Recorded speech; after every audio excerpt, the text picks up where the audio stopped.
오늘 하나님 말씀을 사사기, 구약성경 사사기 20장 12절부터 28절까지 보겠습니다. 구약성경 397면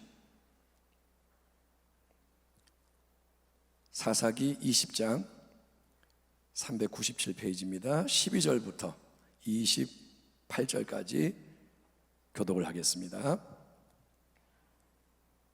12절입니다. 이스라엘 지파들이 베냐민 온 지파의 사람들을 보내어 두루 다니며 이르기를 너희 중에서 생긴 이 악행이 어찌 됨이냐. 13절 그런즉 이제 기브아 사람들 곧 그 불량배들을 우리에게 넘겨주어서 우리가 그들을 죽여 이스라엘 중에서 악을 제거하여 버리게 하라. 하나 베냐민 사손이 그들의 형제 이스라엘 자손의 말을 듣지 아니하고 도리어 성읍들로부터 기브아에 모이고 나가서 이스라엘 자손과 싸우고자 하니라. 그때 그 성읍들로부터 나온 베냐민 자손의 수는 칼을 빼는 자가 모두 26,000명이요 그 외에 기브아 주민 중 택한 자가 700명인데 이 모든 백성 중에서 택한 700명은 다 왼손잡이라 물매로 돌을 던지면 조금도 틀림이 없는 자들이더라. 베냐민 자손의 이스라엘 사람으로서 칼을 빼는 자의 수는 40만 명이니 다 전사라. 이스라엘 자손이 일어나 베델에 올라가서 하나님께 여쭈어 이르되 우리 중에 누가 먼저 올라가서 베냐민 자손과 싸우리이까 하니 야훼께서 말씀하시되 유다가 먼저 갈지니라 하시니라. 이스라엘 자손이 아침에 일어나 기브아를 대하여 진을 치니라.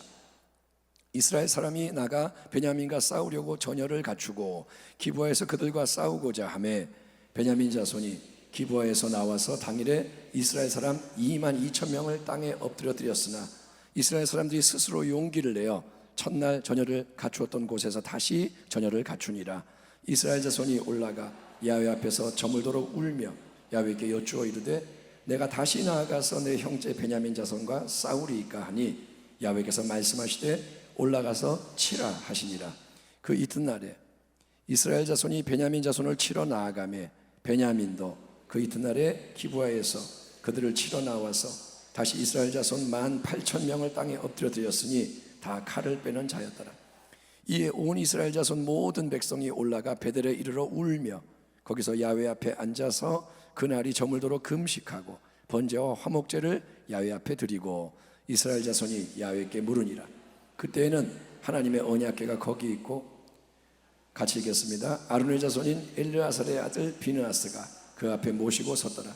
이스라엘 자손들이 여쭈기를 우리가 다시 나아가 내 형제 베냐민 자손과 싸우리이까 말리이까 하니 야훼께서 이르시되 올라가라. 내일은 내가 그를 내 손에 넘겨주리라 하시는지라. 아멘. 아멘. 오늘 말씀의 제목은 전쟁의 승패 배후에 더 중요한 것. 한번 따라합니다. 전쟁의 승패 배후에 더 중요한 것. 아멘. 구약 성경의 일곱 번째 책인 사사기는 이스라엘이 가나안 땅에 정착한 후에 왕이 세워지기 전까지 사사들이 통치했던 이야기들이 기록되어 있습니다. 자, 하나님의 백성 이스라엘이 하나님의 은혜로 적과 꿀이 흐르는 축복의 땅을, 복된 땅을 정복하고 정착을 하지만 그들은 어떻게 되느냐? 수시로 하나님을 잊어버리고 우상을 섬기며 범죄하는 자유로 나가는 것을 우리가 보게 됩니다. 그들은 수시로 바알을 섬기고 아세라를 섬기고 이방 족속의 신을 막 섬겨요. 그러면 하나님은 주변의 이방 세력, 민족을 강성케 해서 이스라엘을 징계하게 만듭니다. 미디안이 쳐들어오고 블레셋이 쳐들어오고 여러 족속이 하나님이 보내셔서 강하게 돼서 이스라엘을 압제합니다. 그러면 고통받는 이스라엘 백성은 다시 하나님께 부르짖는 거예요. 고통이 오면 하나님 도와주세요, 은혜를 구합니다. 그러면 긍휼과 자비가 많으신 하나님이 이스라엘 중에 사사를 딱 세우셔서 이방 민족의 압제를 끊어버립니다. 사사가 나타나서 전쟁을 이기고 그러면 평강이 오면 다시 자유가 임하지만 그게 축복이 올 때 이스라엘은 또 어떻게 하느냐? 또 하나님을 떠나는 거예요. 또 우상숭배, 또 범죄. 그러면 하나님이 또 징계하고 부르짖고 사사를 세우고 구원받고 또 이게 계속 사사기에 돌아갑니다. 그런데 이 사사기 끝부분에는 이제 이스라엘의 11지파와 연합군과 베냐민 지파 사이에 무서운 전쟁이 벌어지는데 그 발단은 한 레위인이 음행을 한 자기 첩이 이제 집을 떠나 아버지에게 갔는데 데리고 오는 길에 기브아라는 곳에 유숙을 할 때 거기에 사람들에 의해서 첩이 유린당하여 죽게 됩니다. 읽어보시면 끔찍한 얘기예요. 밤중에 나쁜 짓을 하려고 와서 성적으로 범하려고 했을 때 첩을 내주고 이 첩은 죽고, 그래서 이 레위 사람이 죽은 첩을 나귀에 싣고 집에 와서 자기의 첩의 시신을 12토막을 내요. 그래서 12지파에 그 토막을 다 보내는 겁니다. 그래서 분노한 공분을 하게 된 온 이스라엘 사람들이 몰려온 거예요. 여러분, 한 개인의 문제입니다. 레위인 한 개인의 문제가 이게 가정의 문제가 되고, 한 가정의 문제가 한 나라와 민족 전체의 문제로 확장될 수 있다는 사실을 우리가 보는 거예요. 그래서 성경이 뭐냐면 적은 누룩이 온 덩이에 퍼지느니라. 교회 안에서도 한 개인의 문제가 가정의 문제가 되고 그게 교회의 문제가 되고 그렇게 퍼지는 거예요. 그래서 여러분, 우리는 한 사람 한 사람의 삶이 중요한 줄 믿습니다. 공동체 전체, 사과 상자에 사과 하나가 썩으면 다 썩는 것처럼 개인 하나의 삶이 중요한 거예요. 나는 괜찮으니까 괜찮다가 아니라 우리는 서로가 연결됐기 때문에 한 명 한 명의 신앙이 중요한 겁니다. 자, 레위 사람이 홧김에 자기 첩의 시신을 토막을 내. 그래서 팔을 저기다 보내고 다리를 저기 보내고 끔찍하죠. 그래서 온 이스라엘 사람들이 격분해서 몰려왔는데 흥분한 모든 사람이 모여서 보니까 40만 명의 보병이 이제 베냐민 지파와 전쟁을 하게 되는 거예요. 40만 명. 만약에 베냐민 지파가 그 악을 자행한 첩을 유린해서 죽인 불량배들을 순순히 처단하도록 내줬다면 그걸로 사태가 끝났을 거예요. 이스라엘이 뭐라 하느냐? 11지파가 그 불량배들을 주면 죽여버릴 것이다. 악을 제거할 것이다. 그걸로 끝이다. 그런데 이 베냐민 지파 사람들은 그렇게 안 하고 팔이 안으로 굽는다고, 그들은 자존심을 내세우며 11지파 다른 모든 지파의 요구사항을 거절하고 전쟁을 하려고 집결을 합니다. 우리를 공격한다 이거지, 싸우자. 이에 이스라엘 11지파가 베델로 올라가서 하나님 앞에 문의를 합니다. 18절, 이스라엘 자손이 일어나 베델로 올라가서 야훼께 여쭈어 이르되 우리 중에 누가 먼저 올라가서 베냐민 자손과 싸우리까 하니 야훼께서 말씀하시되 유다가 먼저 갈지니라 하시니라. 언뜻 보면 이 장면은 이제 전쟁에 임하는 이스라엘 11지파의 신앙이 아주 괜찮은 그런 듯한 인상을 주는 거예요. 자, 베냐민 지파와 전쟁을 하긴 앞서서 하나님의 이름을 부르면서 11지파가 뭐라냐? 우리 중에 하나님 누가 먼저 올라가 싸울까요? 이렇게 묻는 거예요. 그러니까 그거는 하나님을 인정하는 거고 하나님의 지시를 받는 행위 아니겠습니까? 이에 하나님이 유다 지파가 먼저 올라가라 대답하십니다. 그러니 하나님께 물어봤고 하나님의 응답을 받았으니 이 전쟁은 당연히 승리로 이어져야 하지 않겠습니까? 그러나 막상 그 다음날 전쟁터에 나가서 실제로 11지파와 베냐민 지파가 부딪혀서 싸웠을 때 무려 14배 숫자가 많은 40만 명의 연합군이 꼴랑 26,700명밖에 안 되는 베냐민과 기브아 군대에게 밀리는 거예요. 그래서 22,000명이 죽임을 당하는 패배를 겪게 됩니다. 40만 명이 3만 명도 안 되는 베냐민 지파에게 밀려서 2만 몇 명이 죽는 거예요. 여러분, 왜일까요? 분명히 11지파는 하나님 앞에 나아가서 하나님께 여쭤봤습니다. 하나님이 주시는 말씀을 받았습니다. 그래서 전쟁을 한 거예요. 그런데 왜 승리가 아니라 패배, 영광이 아니라 굴욕이 왔나요? 이게 뭐냐 이거예요. 그거는 여러분, 이스라엘 11지파의 마음이 철저히 하나님만을 의지하지 않았고 하나님의 마음을 몰랐기 때문에, 그들이 하나님 앞에 나아가서 물어본다고 했지만 그들은 하나님을 완전히 의지하지 않고 하나님의 마음을 모릅니다. 보세요, 이스라엘 연합군이 지금 이 전쟁을 하나님 해야 하나요? 아니면 말아야 하나요? 우리가 베냐민 지파, 당신의 지파 중에 하나인 베냐민과 우리가 무력으로 싸워야 하나요? 이거를 하나님께 여쭙지 않고 그들은 이미 싸움을 준비를 다 해놨어요. 베냐민이 준비했으니까 그래? 그럼 우리도 싸워야지. 그래서 전쟁을 하기로, 실행하기로 이미 결정을 다 해놓은 상태입니다. 우리는 이제 내일 전쟁한다. 그들이 정했어요. 그리고 다만 뭘 물어보냐? 하나님, 누가 먼저 나가서 싸울까요? 누가 선봉에 서는 게 좋겠어요? 그들은 이 부분만을 하나님께 물어보는 거고 전체를 물어보는 게 아니라 그것만, 누가 앞장서기를 원하세요? 그걸 물어봤고, 또 그들 마음에는 여러분, 이 전쟁의 상대자인 베냐민 동족, 자기의 동족입니다. 동족에 대한 연민과 사랑이 전혀 없는 거예요. 그들은 어떤 마음이냐? 그들을 다 멸해버리자. 아니, 건방지게 우리 11족속이 요구하는 걸 거부를 하겠다고, 대들겠다고, 그럼 다 처단해버리자. 그들은 지금 화가 났고 자존심을 내세우는 베냐민이 미워서 죽여버리겠다고, 그리고 전쟁을 하는 거예요. 분명히 여러분, 사사시대 이스라엘 백성은 너나 할 거 없이 하나님을 제대로 안 믿었습니다. 사사기는 어떤 이야기냐? 불순종의 얘기예요. 하나님을 안 믿고 자기 마음대로 사는 게 사사기의 특징인데, 여러분, 이 이스라엘 11지파는 남의 문제와 죄는 잘도 보면서 그 악을 제거하겠다 하면서 역시 하나님 앞에 자기도 죄와 문제가 많음을 깨닫지 못한 채 화를 내며 전쟁을 하려고 하는 거예요. 그래서 하나님은 그들이 물어보는 말에, 그래, 그런 상태에서 너희 뜻대로 싸우려는 거라면 유다 지파가 한번 나가봐라.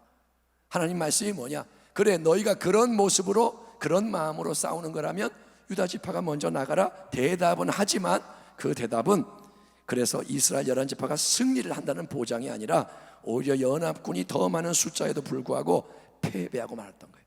그들은 하나님의 말씀을 들었으나 싸웠으나 패배합니다. 이에 이스라엘 11지파가 하나님 앞에 다시 모여서 날이 저무도록 울어요. 그러면서 다시 하나님께 여쭤봅니다. 23절, 이스라엘 자손이 올라가 야훼 앞에서 저물도록 울며 야훼께 여쭈어 이르되, 내가 다시 나아가서 내 형제 베냐민 자손과 싸우리까 하니 야훼께서 말씀하시되 올라가서 치라 하시니라. 여러분, 이처럼 패배를 경험한 사람들은 다시 하나님 앞에 아뢰입니다. 그 내용을 보면 그들은 이제 자신감과 사기가 많이 떨어졌어요. 처음보다 자신감이 많이 떨어졌어요. 처음에는 뭐라 했어요? 하나님, 누가 먼저 올라갈까요? 우리가 어차피 숫자도 더 많고 14배 많고 싸움은 당연히 이기는 건데, 하나님, 단지 어느 지파가 먼저 올라가는지 그것만 말해보세요. 그들은 처음에는 뭐냐? 자신만만해. 근데 이제 그 덤벼들던 사람들이 뭐라 하냐? 하나님, 내가 다시 나가 싸우리까? 싸워도 되나요? 보다 근본적인 부분을 하나님께 여쭙게 되는 게 달라진 거예요. 아멘. 뭐가 달라졌느냐? 이제는 하나님 싸워야 하나요? 라고 물어보는 거예요. 또 그들은 베냐민 지파를 이제 뭐라고 부르느냐? 예, 나의 형제 베냐민 자손. 한번 따라합니다. 나의 형제. 예, 처음에는 그런 얘기 안 했는데 이제 나의 형제인 베냐민 자손과 싸워야 하나요? 그들이 비록 우리가 어쩔 수 없이 싸움은 해야 되지만 형제이고 지체입니다. 이제 관심과 애정이 열려지는 걸 볼 수 있는 거예요. 이제는 그들을 형제로 깨닫는 거예요. 그러므로 하나님 앞에서 여러분, 우리는 눈에 보이는 상황과 문제보다 더 중요한 게 바로 우리 마음의 상태와 신앙의 건강인 걸 깨달아야 되는 거예요. 아멘. 하나님은 눈앞에 전쟁보다 뭘 보느냐? 우리의 마음을 보시는 거예요. 우리의 신앙을 보시는 거예요. 그래서 하나님이 행하시는 모든 일에서도 우리는 이 중요한 내면의 부분을 예의주시해야 되는 거예요. 어떤 일이 일어날 때 눈에 보이는 것만 보는 게 아니라 하나님은 뭘 보느냐? 우리의 마음을 본다. 이거를 우리도 깨닫고 거기에 관심을 가져야 되는 거예요. 자, 두 번째로 이스라엘 11지파가 하나님 앞에서, 하나님, 우리가 다시 나가 싸워야 할까요? 내 형제 지파 베냐민 자손과 전쟁을 해야 하나요? 라고 물었을 때 하나님 뭐라 하냐? 그래, 올라가서 쳐라. 이렇게 대답하십니다. 올라가라, 쳐라. 그러나 그 다음날 전쟁을 진행을 했는데 승리가 임하나요? 아니요. 이스라엘 연합군이 또다시 패배하는 거예요. 그래서 18,000명의 군사가 땅에 엎드러졌다, 죽었다, 비극이 일어났다, 이렇게 기록이 됐는데, 여러분, 이게 도대체 무슨 말입니까? 이게 무슨 일이에요? 왜 하나님 올라가서 전쟁을 하라 그래서 그 말 듣고 전쟁을 했는데 이렇게 안 좋은 결과가 또 나오는 걸까요? 우리에게 이런 일이 여러분 한 번이 아니라 2번 연속해서 일어난다면 우리는 어떻게 할까요? 하나님 믿고 전쟁을 했는데 2번 깨졌어요. 그러면 우리는 어떻게 될까요? 이스라엘 11지파의 반응은 그때 다음과 같았습니다. 26절 이하를 보면, 이에 온 이스라엘 자손 모든 백성이 올라가 베들에 이르러 울며 거기서 야훼 앞에 앉아서 그날이 저물도록 금식하고 번제와 화목제를 야훼 앞에 드리고, 이스라엘 자손이 야훼께 물으니라. 그때 야훼의 언약궤가 거기 있고 아론의 자손인 엘르아살의 아들 비느하스가 그 앞에 모시고 섰더라. 이스라엘 자손이 여쭙기를 우리가 다시 나아가 내 형제 베냐민 자손과 싸우리까 말리까 하니 야훼께서 이르시되 올라가라. 내일은 내가 그를 내 손에 넘겨주리라 하시는지라. 아멘. 자, 여러분, 지금까지는 앞서 두 차례나 하나님 앞에 나아가 묻기는 했지만 그때 하나님이 내가 베냐민 자손을 네 손에 넘겨주리라, 내가 승리를 줄 거다, 이 말씀은 안 하셨다는 것을 여러분이 보셔야 돼요. 아멘. 하나님이 앞서 두 번은 승리한다 이 얘기를 안 하셨어요. 앞서 두 차례 하나님이 말씀하신 것은 뭐냐? 유다 지파가 먼저 올라가라, 그 다음에 올라가서 싸워라. 이스라엘 지파가 물어본 부분에 대해서만 하나님이 부분적인 답변을 해주신 것이지만 그 전쟁에서 승리하게 될 거다라는 결정적인 약속은 주시지 않은 거예요. 않은 겁니다. 왜냐? 하나님은 여러분, 나라와 민족의 흥망성쇠, 인생의 생사화복, 모든 것을 주관하시는 하나님으로서 하나님은 항상 우리의 마음과 신앙을 먼저 바꾸시는 분이기 때문에 그래요. 아멘. 전능자 하나님, 지금도 만물을 주관하시는 하나님, 그분이 이 땅에 있는 모든 인생을 바라보고 계세요. 저를 바라보고 계시고 당신을 바라보고 계세요. 그리고 하나님은 먼저 어떻게 하느냐? 우리의 마음에서부터 일하시는 거예요. 우리 인생은, 어리석은 인생은 항상 문제가 빨리 해결되고 전쟁에서 늘 승리하고 뭐든 우리에게 편하고 좋고 우리가 바라는 대로 이루어지기를 원하는 경향이 있어요. 우리는 다 똑같아요. 쉬운 게 좋고 편한 게 좋고 이기는 게 좋고 맨날 태양이 쨍쨍 이게 좋고.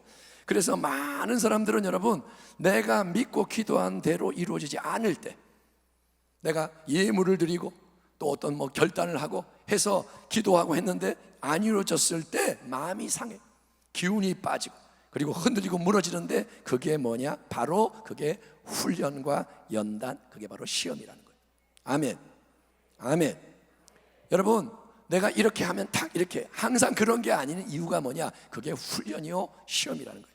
내 형제들아, 너희가 여러 가지 시험을 당하거든 온전히 기쁘게 여기라. 이는 너희 믿음의 시련이 인내를 만들어내는 줄 너희가 알미라. 인내를 온전히 이루라. 이는 너희로 온전하고 구비하여 조금 더 부족함이 없게 하려 함이라. 아멘. 아멘 합시다. 아멘. 그렇기 때문에 우리는 신앙의 싸움에서 때로 우리가 실패하고 넘어지고 좌절하게 되는 상황을 거듭 직면을 해도 거기서 그냥 주저앉거나 아니면 반항하며 딴 길을 가거나 다르게 반응을 하면 안 되고, 우리는 더욱더 그때 자기 자신을 낮추고 마음을 비우고 또 하나님 앞에 더 나아가 거기에 머물며 주의 뜻을 더 깊이 알기를 간구해야 하는 거예요. 아멘. 내가 하나님과 동행한다고 생각하고 신앙으로 하는데 무너졌어요. 그때 뒤로 물러가거나 딴 길 가면 안 되고 더 하나님께로 나아가 거기에 머물러야 되는 거예요. 아멘. 이스라엘 11지파가 그렇게 하는 거예요. 이스라엘 11지파가 어떻게 하느냐? 그들 모두가 한 명도 안 빠지고 다 모여서 애통하며 금식합니다. 따라합니다. 애통하며 금식했다. 그들이 어떻게 하느냐? 이 고난 속에서, 패배 속에서 원망하는 게 아니라 그들은 애통하며 금식에 들어갑니다. 금식은 가장 우리에게 근본적인 중요한 음식, 육의 생명을 뒤로 하고 하나님만 바라보겠다는 결단이 금식이에요. 아멘. 금식한다 그러면서 하나님 안 바라보면 금식 아니에요. 그거는 그냥 다이어트 하는 거예요. 절대로 밥 굶는 자체가 하나님께 연락되는 게 아닙니다. 예? 내가 딴 거 인터넷 하면서 밥을 굶어, 그럼 금식이에요? 아니요. 그거는 그냥 밥 굶는 거예요. 바보같이 밥 굶는 거예요. 살 빼려고 밥 굶는 거예요. 금식은 뭐야? 내가 이 양식을 안 먹는 간절함을 가지고 당신을 바라봅니다. 아멘. 예, 금식에는 능력이 있어요. 아멘. 그렇게 마음을 낮추고 깨뜨리고 나아갈 때 하나님이 주목하시는 거예요. 예, 또 이제 이 무리는 번제와 화목제, 예배를 드리며 하나님께 온전히 집중하는 거예요. 그 가운데 하나님, 우리가 이 상황에서 이제 어떻게 해야 돼요? 그들이 울면서 금식하면서 예배를 드리면서 하나님, 우리가 어떻게 해야 돼요? 하나님, 우리가 2번이나 실패했는데 졌는데 이게 전쟁을 하지 말라는 신호인가요? 하나님이 전쟁을 원치 않으시나요? 아니면 우리가 그럼에도 불구하고 또 나아가서 내 형제 베냐민과 싸우기를 원하시나요? 주님, 주님의 뜻을 온전히 정말 우리는 잘 모르겠으니 나타내 주시옵소서. 이렇게 하나님께 낮은 마음으로 여쭈었을 때 하나님은 그래, 내일 다시 올라가 싸워라. 내일은, 이번에는 내가 그를 네 손에 넘겨주리라. 네가 승리하도록 내가 함께하고 역사하리라. 하나님이 응답의 말씀을 주신 줄 믿습니다. 그리고 그 후의 전쟁은, 다음 날의 전쟁은 과연 하나님 말씀하신 대로 11지파의 승리로 끝나게 되는 거예요. 중요한 것은 이겁니다. 여러분, 모든 전쟁에서 승리하고 패하는 것은 오직 하나님이 주관하시는 것을 명심하세요. 전쟁의 승패는 하나님께 달린 거예요. 아멘. 예, 우리가 40만 명이고 저쪽이 3만 명이니까, 우리가 14배 군사가 많으니까 반드시 이긴다. 우리에게 이런 능력이 있으니까, 자원이 있으니까, 이런 백이 있으니까, 경험 지식이 있으니까 우리가 이긴다. 그거는 여러분 세상의 싸움이고, 그거는 여러분 인간의 전쟁에 해당되는 말이에요. 사람과 사람끼리 하나님 없이 싸울 때는 보이는 걸로 싸우는 거예요. 그거는 인간의 전쟁입니다. 때로 하나님은 우리가 이해할 수 없는 일을 허락하시는 거예요. 당연히 이길 수 있어야 되는데, 당연히 잘 돼야 되는데 안 되게 할 수 있는 거예요. 하나님께는 그런 권세가 있습니다. 그분은 주권자예요. 예? 40만 명이 싸우는데 져요. 하나님이 허락할 수 있다는 거예요. 왜냐하면 하나님은 우리의 마음과 신앙을 더 온전히 하나님 중심되게 바꾸기를 원하시는 거예요. 아멘. 이 마음이 깨지기를 원하시는 거예요. 그래서 하나님은 실패, 고난, 패배, 화, 이게 도구가 되게 사용하시는 하나님이신 거예요. 하나님은 성공만 주는 분이 아니에요. 실패를 통과하게 할 때가 있어요. 무너지게 할 때가 있어요. 이스라엘의 예루살렘 성이 무너지게 할 때가 있는 거예요. 포로가 되게 할 때가 있는 거예요. 하나님은 그렇게 우리를 다루십니다. 그래서 여러분, 결론은 이겁니다. 어떤 지금 상황 속에 있든지 간에, 여러분이 지금 남에게 다 말 못하지만 어떤 형편에 있든, 또 앞으로 이 마지막 때에 어떤 일이 일어나든, 지금 코로나19가 난리지만 더 큰 질병이 오든지 아니면 더 큰 재난이 오든지 어떤 일이 일어나든지 절대로 낙심하고 원망하고 불평하지 말고 항상 하나님께 더 마음을 드리고 새 은혜를 구하기를 축원합니다. 내가 원하지 않는 일이 일어나도 하나님 바라보셔야 돼요. 무너지지 말아야 돼. 내 뜻대로 안 됐다고 신앙을 버리면 안 돼요. 지금 너무도 많은 사람들의 신앙이 환경에 의해서 좌우돼요.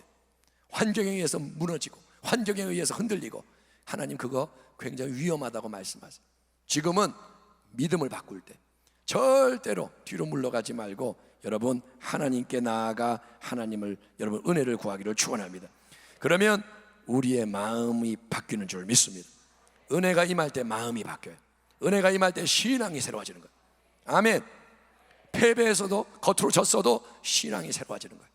그러면 하나님은 우리의 모든 것, 세상 만사 주관하시는 전능자는 그분의 때에, 그분의 새로운 말씀으로, 새로운 은혜의 능력으로 새 일을 시작하시는 거예요. 하나님이 말씀하시는 거예요. 내일은 넘겨주리라. 아멘. 역전되리라. 하나님이 개입하시는 거예요. 하나님 말씀하시면 되는 거예요. 아멘. 환경이 중요한 게 아니에요. 하나님이 말씀하시는 게 중요해요. 여러분, 그래서 반드시 하나님 말씀이 이루어지니 그 열매가 풍성히 나타나는 것을 믿으시고 오직 항상 더욱 끝까지 예수 그리스도 철저하게 믿음의 인내로 승리하는 여러분 되기를 주의 이름으로 축원합니다. 기도하겠습니다. 하나님 아버지, 우리에게 믿음의 용기와 인내를 주시옵소서. 오늘 말씀은 참으로 우리에게 일어난다면 통과하기가 어려운 말씀입니다. 하나님, 두 번의 패배를 겪고도 무너지지 않고 다시 하나님께로 돌아가 더 마음이 깨졌던 이스라엘 11지파처럼 우리도 어떤 일을 만나도 실망하지 않고 인내를 이루며 하나님께 마음을 드리고 용기를 내고 겸비해져서 새로운 말씀, 주의 은혜로 함께 일어날 수 있는 주의 권속이 되게 하여 주시옵소서. 오늘 이 밤에 그러한 결단이 있게 하시고 새 능력이 부어져서 하나님 다시 예수 그리스도의 이름으로 일어나게 하여 주시옵소서. 예수님의 이름으로 감사하고 축복하며 기도하옵나이다. 아멘.